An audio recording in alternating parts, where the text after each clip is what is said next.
The alarm screamed through Docking Bay 7. Red lights flashed across the metal walls of the space station. People ran in every direction, their voices full of panic. Dr. Hana Kwan heard the emergency call on her communication device. She was in her laboratory, 3 levels above the docking bay. The message was short and frightening. Code red, dangerous animals loose. All personnel evacuate. Hana grabbed her equipment bag and ran toward the bay. She was the station's animal behavior expert. If something had gone wrong with an animal transport, they would need her help. When she reached the docking bay, she saw chaos. Security officers stood behind metal barriers, their weapons pointed at the center of the bay. Ambassador Kethvan, a tall alien from the Vrelnathi Empire, was shouting orders in his deep voice. His blue skin looked pale with worry. Hana pushed through the crowd. "What happened?" she asked. A security officer turned to her. His forearms were shaking. The stasis pods failed. "The cubs are awake and scared?" "They already hurt 2 of our people." Hana looked past the barriers. 3 creatures moved in the shadows of the docking bay. They were large, each one the size of an earth tiger. Their bodies were covered in dark scales that shimmered like oil. Crystal-like spikes ran down their backs. Their eyes glowed yellow in the dim light. These were Vrelnathi raptors. Hana had read about them but never seen one. They were apex predators from one of the most dangerous worlds in the galaxy. Even as cubs, they could kill a full-grown human in seconds. "We need to put them down," said Commander Vrix, the head of station security. He was a Keltharian, with 4 powerful arms and thick armor-like skin. "They're too dangerous. We have authorization for lethal force." "No." Ambassador Kethvan stepped forward. "Those cubs are children of noble families. They cannot be harmed." "Then what do you suggest?" Vrix demanded. "My officers are injured." "Those things are terrified and aggressive. They will kill someone." Hana watched the cubs carefully. They weren't stalking or hunting. They moved in tight circles, staying close to each other. Their tails were tucked low. Their ears were flat against their heads. "They're scared," Hana said quietly. "Of course they're scared," Vrix snapped. "But scared predators are the most dangerous kind." Hana studied the cubs' body language. One of them, the smallest, was trembling.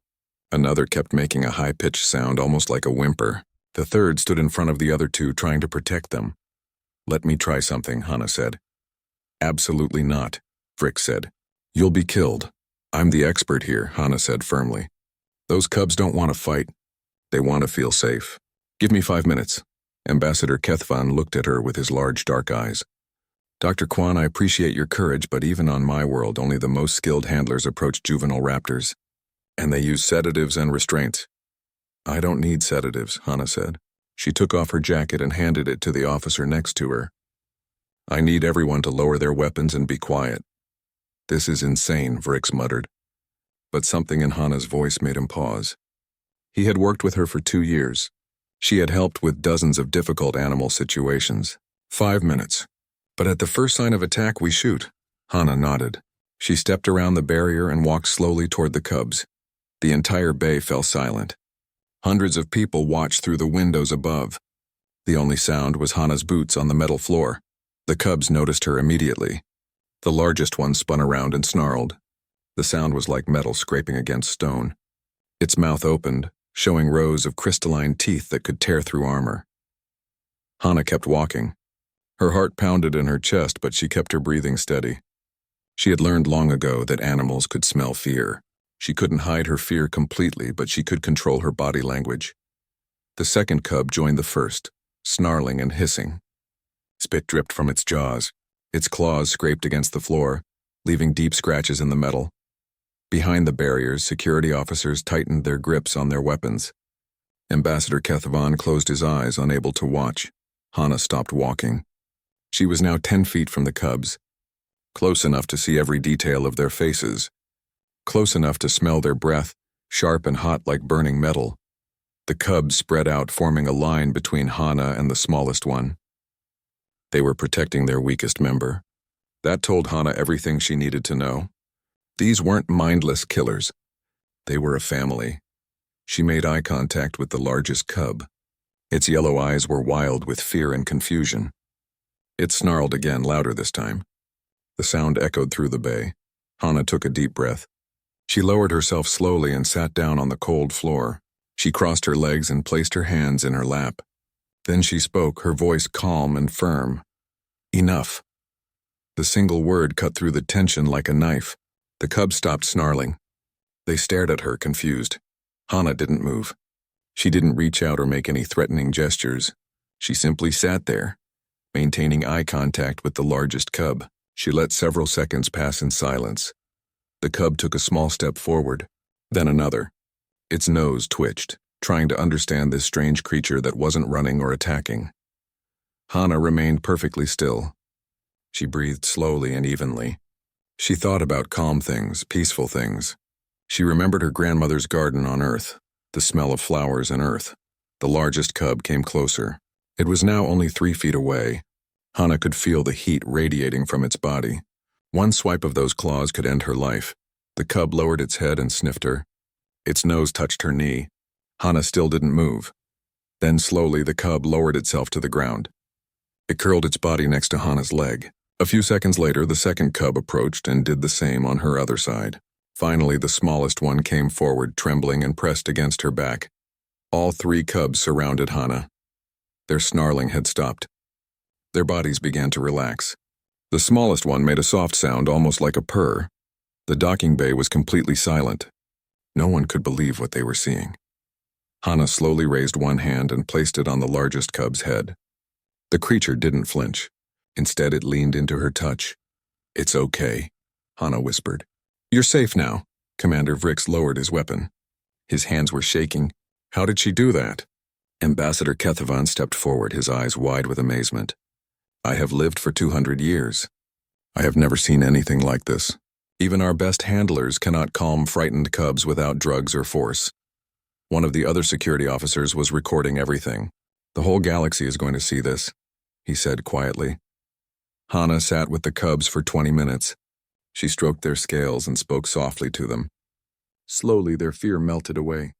By the time the specialized containment team arrived with proper equipment, the cubs followed Hana calmly into their new secure habitat.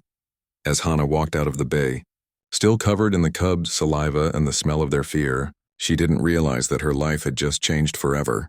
The recording of her sitting calmly with 3 deadly predators curled around her was already spreading across every station and planet in the galaxy. The question on everyone's mind was simple. How did a human do what an entire empire's best handlers could not? The video played on every screen in the galaxy. Hana sitting calmly on the cold floor, while 3 deadly predators curled around her like puppies. The recording had been viewed billions of times in just 3 days. Hana sat in a medical examination room, tired and frustrated. She had been poked, scanned, and tested for hours. Doctors from 6 different species wanted to understand what made her special.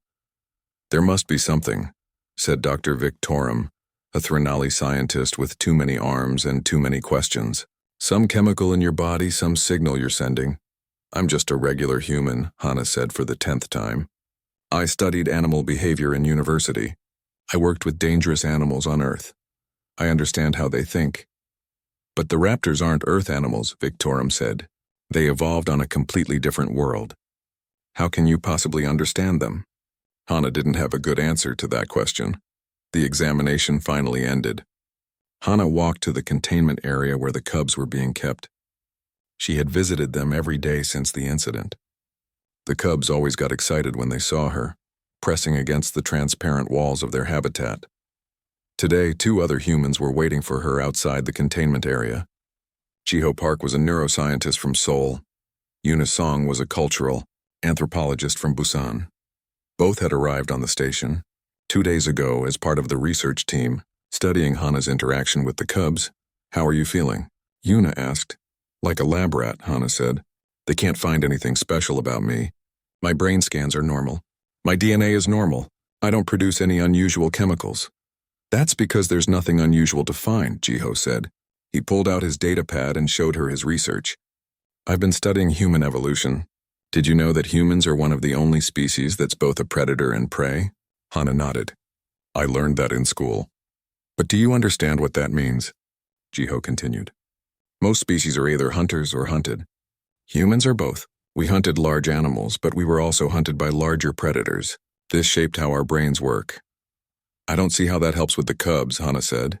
It means you understand fear from both sides, Yuna explained.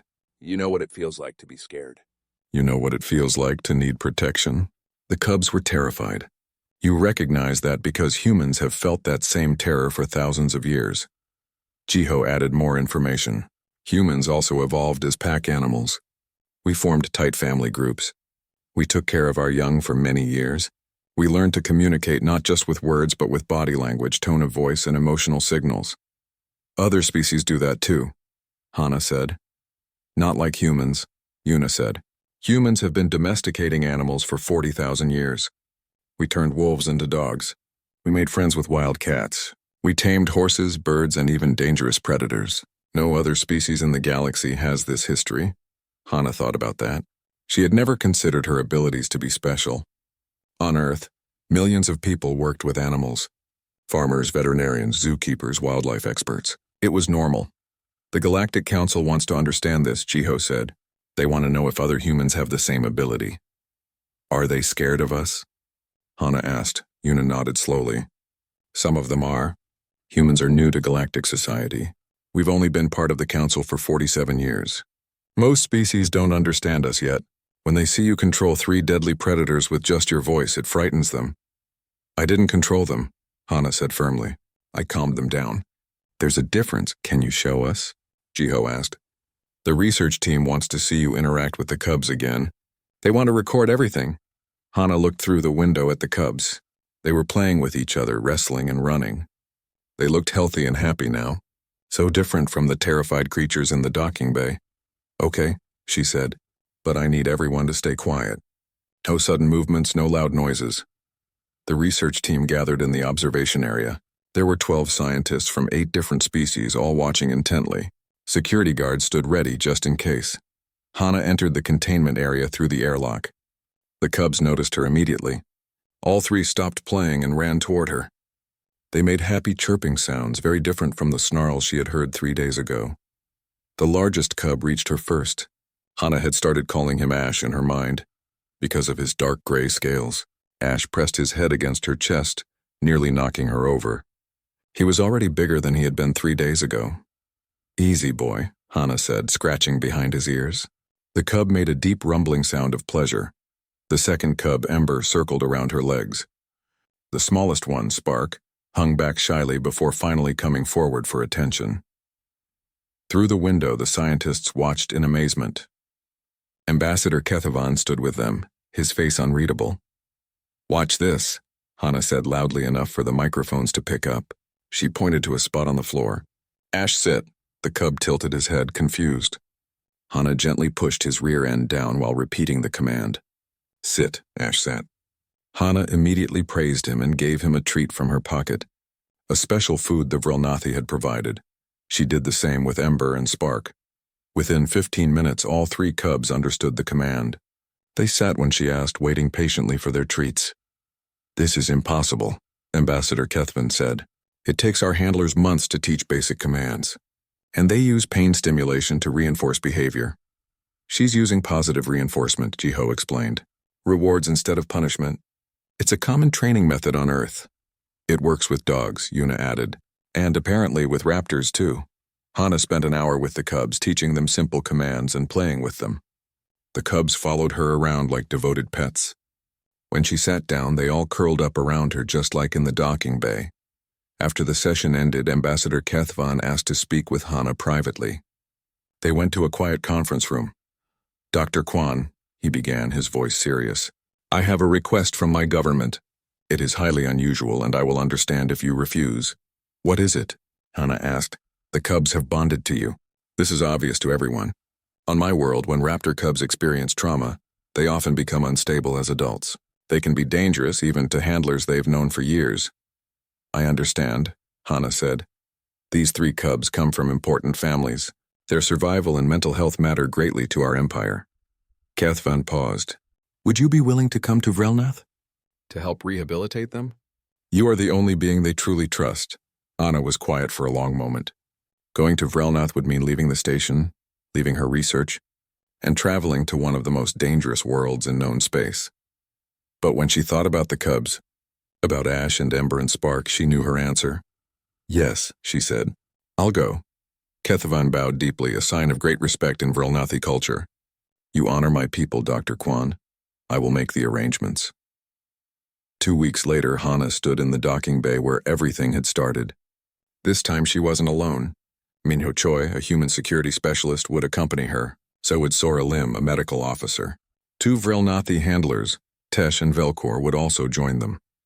The cubs were loaded into a proper transport ship in a large, comfortable habitat instead of stasis pods. Hana visited them before departure. They seemed to sense something was happening. They stayed close to her, their eyes watching her every move. We're going on a trip, Hana told them, stroking their scales. To your home world. You'll like it there. As the ship prepared to leave, Hana looked back at the station one last time. She didn't know that this journey would change not just her life, but the relationship between humans and dozens of other species across the galaxy. The ship's engines hummed to life, and they began their journey to Vrelnath. The transport ship was not built for comfort. It was a cargo vessel designed to move animals and supplies across space. Hana's quarters were small and cold, with a narrow bed and a single window showing the stars outside, but she didn't spend much time in her quarters. Most of her days were spent with the cubs in their habitat section of the ship. The habitat was large, about the size of a basketball court. The Vrelnathi had filled it with climbing structures, hiding spots, and rough surfaces for the cubs to scratch. Hana had added her own touches, soft blankets, puzzle toys, and a regular schedule of activities. You spoil them, said Velcor, one of the Vrelnathi handlers. He was young for his species, only 60 years old. His scales were bright blue and he moved with the grace of a trained warrior. I'm giving them enrichment, Hana replied. She was teaching the cubs a new game. She hid treats around the habitat, and they had to find them using their excellent sense of smell. Tesh, the other handler, watched from the doorway. He was older than Velcor, with darker scales and several scars across his face. On Vrelnath, we train raptors through discipline. They must learn to obey without question. These aren't soldiers, Hana said. They're children. They are predators, Tesh said firmly. If you treat them as soft pets, they will become weak. Hana had heard this argument many times during the 3-week journey. The Vrelnathi handlers didn't understand her methods. They thought she was making the cubs dependent and helpless, but Hana could see the results. The cubs were healthier than ever. They had gained weight and muscle. Their scales were shiny and bright. Most importantly, they were happy. They played together, explored their habitat, and slept peacefully. Ash, the largest cub, had become protective of Hana. Whenever she entered the habitat, he would check on her first, making sure she was safe before allowing the others to approach. Ember was the most energetic, always wanting to play and explore. Spark, the smallest, was shy but sweet. She would curl up in Hana's lap for hours, making soft purring sounds. Minho Choi visited the habitat every day. As the security specialist, his job was to protect Hana and monitor the cubs for any signs of aggression. They're not aggressive, Minho said, watching the cubs play fight. They're actually quite gentle with you. Because they trust me, Hana said. She was sitting on the floor and Spark was draped across her legs like a giant cat. What happens when they're full grown? Minho asked. Adult raptors can weigh over 1,000 pounds. What if they accidentally hurt you? That's why I'm teaching them boundaries now, Hana explained. She gently pushed Spark off her lap. No biting, no scratching, no jumping on people. They're learning how to control their strength. Sora Lim, the medical officer, was impressed by the cubs' development. She examined them every week and recorded their growth. Their stress hormones have dropped by 70%, she told Hana. Whatever you're doing, it's working. On the 18th day of the journey, something unexpected happened. A maintenance drone malfunctioned near the habitat. It started sparking and making loud grinding noises. Hana was inside with the cubs when it happened. The sudden noise and flashing lights startled all of them. The cubs immediately went on alert, their ears flat and their tails rigid. Then Minho saw something that made him stop and stare. All 3 cubs moved between Hana and the malfunctioning drone. They formed a protective wall, shielding her with their bodies. Ash snarled at the drone, ready to attack if it came any closer. Stand down, Minho called through the intercom. He quickly shut off the drone remotely. But the cubs didn't relax until Hana touched each of them and told them it was okay. Only then did they move away from their defensive positions. Later, Minho told Velcor and Tesh what he had seen. The cubs weren't protecting themselves. They were protecting Hana. Velcor looked troubled. That should not be possible. Raptors are selfish creatures. They think only of their own survival. Maybe you don't know raptors as well as you think, Minho said. Tesh was quiet for a long time. Then he said, I would like to observe Dr. Kwan's training methods more closely. Over the next few days, both handlers spent more time watching Hana work with the cubs. They saw how she used positive reinforcement, rewarding good behavior with treats and affection. They saw how she set clear boundaries, never allowing the cubs to bite or scratch even during play. They saw how she read the cubs' body language, understanding when they were tired, hungry, or overstimulated. This is not how we were taught, Velcor admitted. Our masters trained us to dominate raptors through strength and fear. But look at the results, Hana said. She was playing a game with Ember, throwing a ball for the cub to catch. Fear might make them obey, but it doesn't make them trust you. And without trust, you'll never truly bond with them. On the 21st day, they finally arrived at Vrelnath. Hana pressed her face against the window, staring at the planet below. It was beautiful and terrifying. Massive volcanoes rose from the surface, their peaks covered in snow. Forests of crystal trees sparkled in the sunlight. Deep valleys and sharp mountains created a landscape unlike anything on Earth. It's incredible, Hana whispered. It's deadly, Minho said. Vrelnath has some of the most dangerous predators in the galaxy, and the raptors are at the top of the food chain. As they descended through the atmosphere, Hana saw her first wild adult raptor. It was hunting in a valley, chasing something through the crystal forest. The creature was massive, easily twice the size of an Earth elephant. Its movements were fluid and powerful like a force of nature. That's what Ash, Ember, and Spark will become, Velcor said, standing beside her. In 2 more years, they will be that size. The ship landed at the Imperial Sanctuary, a sprawling complex built into the side of a mountain. Hundreds of buildings and enclosures spread across the valley. This was where traumatized and orphaned raptor cubs were brought for rehabilitation. Ambassador Kethvon was waiting at the landing platform. With him was an ancient Vrelnathi with silver scales and eyes that had seen centuries of life. This was Korvan, the chief handler of the Imperial Sanctuary. Dr. Kwan, Kethvon greeted her warmly. Welcome to Vrelnath. I trust your journey was pleasant? It was productive, Hana said. The cubs are doing well. Korvan stepped forward. He looked at Hana with obvious skepticism. So you are the human who thinks she can teach us about our own species? I'm here to help the cubs, Hana said calmly. Nothing more. We shall see, Korvan said. His tone was not friendly. I have been handling raptors for 300 years. I have seen every method, every technique. Your soft approach may work on a ship, but here in the real world, raptors must be strong. Strength doesn't mean cruelty, Hana replied. Korvan's eyes narrowed. You will have a chance to prove your methods. The sanctuary currently houses 17 traumatized cubs. All are aggressive and fearful. Traditional methods are failing. If you can help even one of them, I will consider your approach. And if I can help all of them? Hana asked. Korvan made a sound like a laugh. Then you will have accomplished what no one in Vrelnathi history has ever done. That night, Hana stood on a balcony overlooking the sanctuary. She could hear the cubs in their various enclosures. Some were crying, lonely and scared. Others were snarling, angry and confused. Minho came to stand beside her. That Korvan doesn't like you. He doesn't trust me, Hana corrected. And I don't blame him. I'm an outsider coming to his world, claiming I can do better than his centuries of experience. Can you? Minho asked. Hana thought about Ash, Ember, and Spark. She thought about how far they had come in just 3 weeks. From terrified, aggressive cubs to happy, trusting companions. I can try, she said. Tomorrow her real work would begin. Tomorrow, she would meet the 17 traumatized cubs of the Imperial Sanctuary and try to heal wounds that went deeper than physical scars. The future of human Vrelnathi relations might depend on what happened next. But for now, Hana just hoped she could help some frightened children find peace.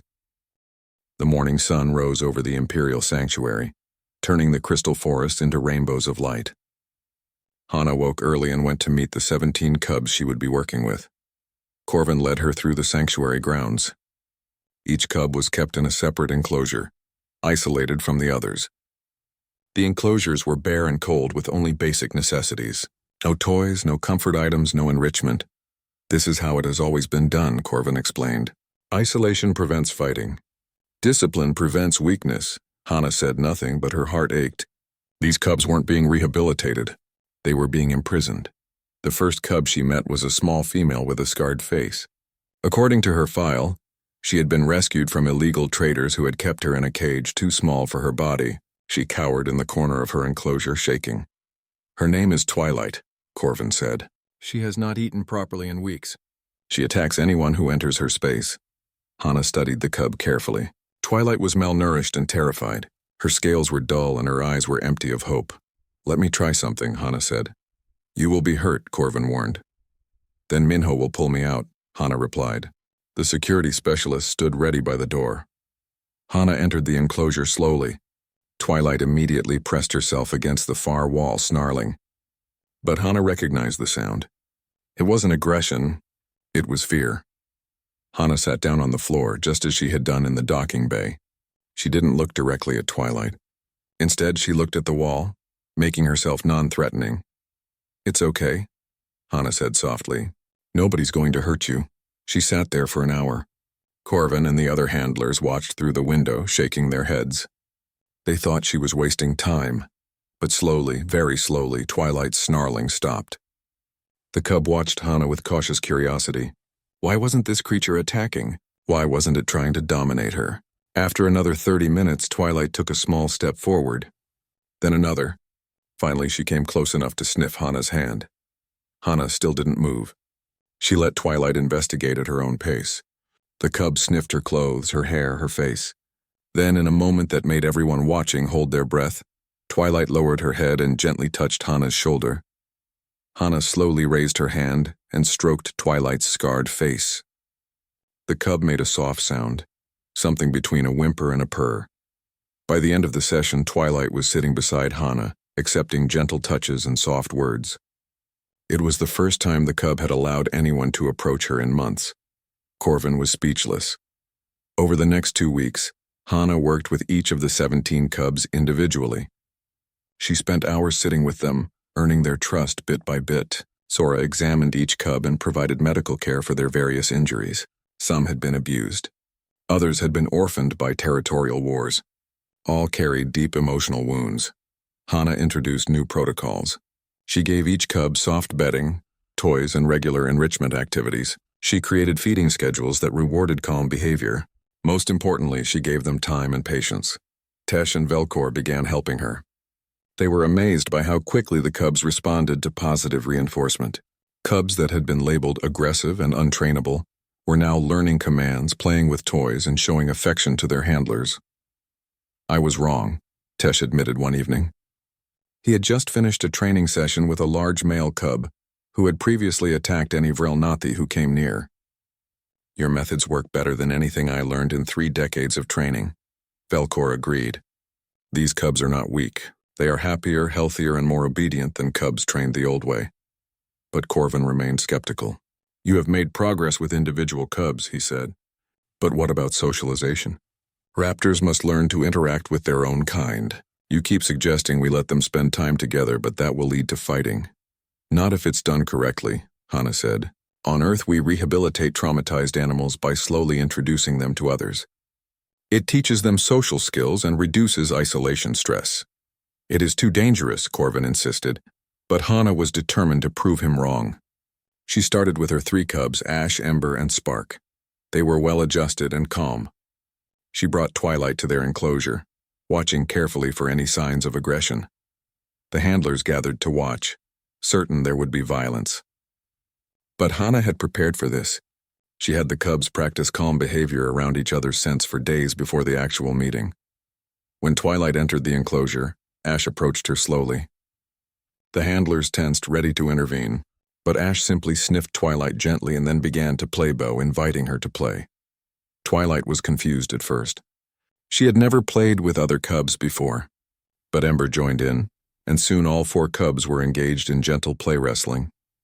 It was the first time Twilight had socialized in her entire life. Over the next month, Hana carefully introduced more cubs to the group. She watched their interactions constantly, separating any cub that showed genuine aggression. But aggression was rare. Most of the cubs were simply happy to have companions. Even Corvin had to admit the results were remarkable. The cubs were thriving. They were gaining weight, their coats were shiny, and they showed none of the stress behaviors that had plagued them before. Then everything went wrong. A political faction on Vrelnath, opposed to human influence, had been watching the sanctuary. They saw Hana's success as a threat. If a human could handle raptors better than Vrelnathi, what did that say about their proud warrior culture? One night, saboteurs broke into the sanctuary. They disabled the security systems and opened all the enclosure doors simultaneously. 20 cubs, including Ash, Ember, and Spark, were suddenly loose in the main compound. The alarm woke Hana from sleep. She ran outside in her sleeping clothes to find chaos.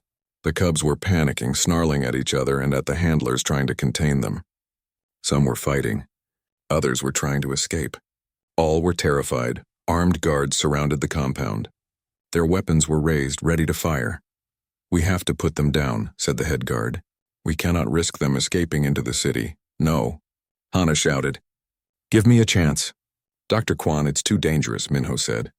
He tried to pull her back to safety, but Hana broke free from his grip. She ran into the center of the compound where the cubs were gathered. 20 juvenile raptors, each capable of killing her instantly, surrounded her in a circle of snarling, confused fear. "Hana, get out of there," Velcor screamed, but Hana stood her ground. She looked at the cubs, seeing their terror, their confusion. They didn't understand what was happening. They just wanted to feel safe. Hana took a deep breath and did what she had done that day in the docking bay. She sat down on the cold ground. She crossed her legs and placed her hands in her lap. Then she spoke, her voice calm and firm despite her racing heart. "Enough. Come here, you're safe." The cubs stopped snarling. One by one, they turned to look at her. Ash was the first to approach. He recognized her scent, her voice. He came to her side and sat down. Then Ember and Spark joined him. Then Twilight. Then another cub and another. Within minutes, all 20 cubs had gathered around Hana. They pressed close to her, forming a protective circle. The largest cubs sat on the outside, facing the guards. The smaller cubs huddled near Hana's body. They had stopped fighting. They had stopped panicking. They were calm. The entire sanctuary fell silent. Guards lowered their weapons. Handlers stared in disbelief. High above, security cameras captured everything, broadcasting the image across Vrelnath and beyond. A single human woman sitting peacefully while 20 deadly predators protected her like she was their mother. Corvin walked slowly into the compound. His hands were shaking. 300 years of experience, and he had never seen anything like this. "How?" he whispered. "How is this possible?" Hana looked up at him, her eyes tired but determined. "Because they know I love them," she said simply, "and they trust me to keep them safe." The saboteurs were caught trying to leave the city. They confessed to everything, hoping to embarrass the sanctuary and prove humans were dangerous. Instead, they had proven exactly the opposite. The image of Hana surrounded by cubs spread across every planet in the galaxy. The question wasn't, how did she do it anymore? The question was, what else can humans do that we don't understand? 6 months after the sabotage incident, the Imperial Sanctuary looked completely different. The bare, cold enclosures were gone. In their place were large, enriched habitats filled with climbing structures, pools, and natural features. Cubs lived in small social groups, playing and learning together. The entire galaxy had watched Hana's success. Now requests flooded in from dozens of species. Everyone wanted human consultants to help with their animal rehabilitation programs. The Galactic Council held a special session. They officially recognized human expertise in animal behavior and bonding. It was a historic moment. Humans, who had only joined Galactic Society 47 years ago, were now considered masters of something. The older species had never fully understood Hana, stood in the sanctuary's new training center, with Jiho and Yuna. They had spent months developing the Pack Bond Protocol, a comprehensive guide based on everything Hana had learned. "This will help millions of animals across the galaxy," Yuna said, reviewing the final document. "Not just raptors, but any species that has been traumatized or abused." Jiho added statistical data. Rehabilitation success rates using your methods are 93%, compared to 41% using traditional Vrelnathi techniques. The difference is remarkable. But Hana's greatest achievement was standing beside her. Ash, Ember, and Spark were now full-grown adults. Each one weighed over 1,000 pounds. Their scales gleamed like polished metal. Their crystal spikes were sharp and beautiful. They were magnificent creatures, powerful and graceful, and they followed Hana like devoted guardians. On Vrelnath, there was an ancient tradition. When raptors reached adulthood, they chose their handlers. It was a sacred ceremony where the raptor and handler bonded for life. Usually only Vrelnathi warriors were chosen. Today was that ceremony for Ash, Ember, and Spark. Thousands of Vrelnathi gathered at the Imperial Arena. The Emperor himself attended, sitting on a throne carved from crystal. Corvin stood beside Hana. His attitude completely changed from 6 months ago. "You have done something I thought impossible," the old handler said. "You have taught us that strength comes in many forms. Kindness, patience, understanding. These are not weaknesses. They are the greatest strengths of all." The ceremony began. One by one, adult raptors were brought before potential handlers. The handlers performed traditional displays of dominance, showing their strength and skill. Then it was time for Ash, Ember, and Spark. They entered the arena together, moving with the deadly grace of apex predators. The crowd gasped at their size and beauty. Hana stood in the center of the arena. She wore simple clothes, no armor or weapons. She looked tiny next to the massive raptors. The Emperor's voice echoed across the arena. "Let the choosing begin." Traditional handlers stepped forward, ready to demonstrate their worthiness. But before any of them could move, all 3 raptors walked directly to Hana. They lowered their heads and pressed their faces against her body. The choice was clear. They chose her. The crowd was silent for a moment. Then slowly the Vrelnathi began to make a sound. It was a deep rhythmic humming, a sign of the highest respect in their culture. Even the Emperor joined in. Corvin approached with a ceremonial collar for each raptor, the symbol of the handler-raptor bond. But as Hana tried to attach the collars, Ash gently pushed her hand away. The crowd tensed. Was the raptor rejecting the bond? But Ash did something that shocked everyone. He lowered his head and placed it in Hana's hands, offering himself without any collar or symbol of control. Ember and Spark did the same. The message was clear. They didn't need collars or restraints. Their bond with Hana was complete and absolute. The Emperor stood from his throne. He spoke in his deep, commanding voice. "I declare Dr. Hana Kwan to be the first pack mother in Vrelnathi history. She has shown us a new path forward." After the ceremony, there was a celebration, but Hana slipped away to a quiet spot overlooking the crystal forests. Minho found her there, Ash lying beside her like a giant loyal dog. "You did it," Minho said. "You changed everything." "I just helped some scared cubs," Hana said. "The galaxy made it into something bigger." "It is bigger," Minho replied. "The Galactic Council created the Interspecies Bond Initiative. They want you to lead it. Headquarters on Station Epsilon 9, the same station where this all started." Hana stroked Ash's scales thoughtfully. "What would I do?" "Help species across the galaxy understand and protect their most dangerous creatures, the ones that everyone else has given up on." More humans had arrived at the sanctuary to help. Kiwan Bei was an animal psychologist who specialized in trauma recovery. Chunji Han designed naturalistic habitats that helped animals heal. Dongwu Nam was a behavioral trainer who worked with the cubs every day.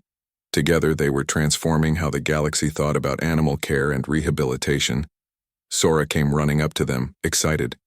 "Hana, you need to see this. Twilight just had her choosing ceremony." They hurried back to the training grounds. Twilight, the scarred cub who had been so terrified and broken, was now a beautiful adult raptor. She had chosen Velcor as her handler. The young Vrelnathi was in tears, honored by her choice. "She wouldn't have survived without you," Velcor said to Hana. "None of them would have." Tesh approached with his own chosen raptor, a massive male who had once been labeled too aggressive to save. "We are teaching your methods to all new handlers now," he said. "The old ways are being retired." That evening, Hana received a communication from Ambassador Kethvan. A new crisis had emerged on a distant world. A species of intelligent aquatic predators were dying in captivity, and no one could figure out why. "They needed help. Will you go?" Kethvan asked. Hana looked at her team. Humans working alongside aliens, all dedicated to helping animals across the galaxy. She looked at Ash, Ember, and Spark, who would travel with her wherever she went. Yes, she said. We'll go. 2 months later, Hana stood in the observation deck of Station Epsilon 9. It felt strange to be back where everything had started. The docking bay below looked peaceful now, nothing like the chaotic scene from a year ago. The Interspecies Bond Initiative was officially operational. Requests came in daily from planets across the galaxy. Species that had been considered impossible to work with were now thriving under human care methods. A new transport ship arrived at the station. Inside were creatures from the planet Keyless 4, aggressive reptilian animals that had injured their rescuers. Everyone said they were too dangerous to save. Hana smiled. She had heard that before. She walked toward the docking bay, her footsteps echoing on the metal floor. Ash, Ember, and Spark followed behind her, their massive forms moving with silent grace. Their crystal claws clicked softly on the deck plating. People in the station stopped to watch. The sight of a human walking with 3 apex predators had become common, but it was still amazing to see. As Hana approached the docking bay, she thought about how far she had come. From a simple animal behavior expert to the galaxy's foremost authority on interspecies bonding. From working with frightened cubs to leading an initiative that would help millions of creatures across thousands of worlds. But in her heart, nothing had really changed. She was still just doing what humans had done for 40,000 years. Reading animal behavior, establishing trust, building bonds that transcended species and language. The galaxy had called it a miracle. Humans called it Tuesday. The docking bay doors opened.